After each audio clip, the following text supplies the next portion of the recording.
স্বাধীনতার ৫৪ বছর পার হয়েছে। বাংলাদেশ এখন একটি পরিণত দেশ।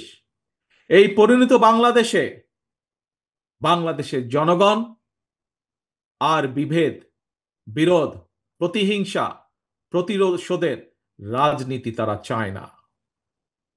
রাজনৈতিক দলগুলোকে এ কারণেই জনগণের কাছে সেভাবে জবাবদিহি করতে হবে।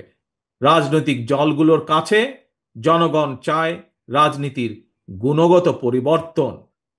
সুতরাং আসো, কথামালার রাজনীতি নয়, বরং আমরা শুরু করি মানুষের জীবন মান উন্নয়নের রাজনীতি।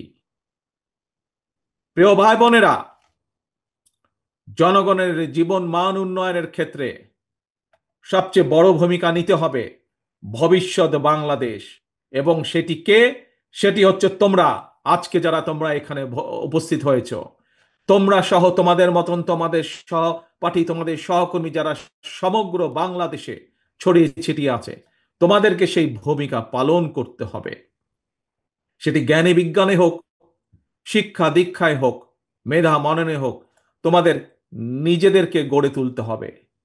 এবং শুধু নিজেদেরকে গড়ে তুললে চলবে না, নিজেদেরকে গড়ে তোলার পাশাপাশি দেশকে গড়ে তুলতে হবে, বাংলাদেশকে গড়ে তুলতে হবে।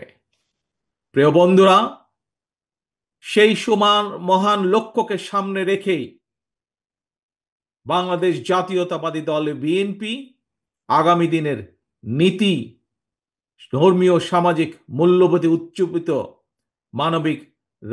মানবিক মানুষ গড়ার রাজনীতি শুরু করতে চায়। বিএনপির আগামী দিনের নীতি কর্মসংস্থান সৃষ্টি আর নিরাপদ কর্ম পরিবেশ নিশ্চিত করার রাজনীতি।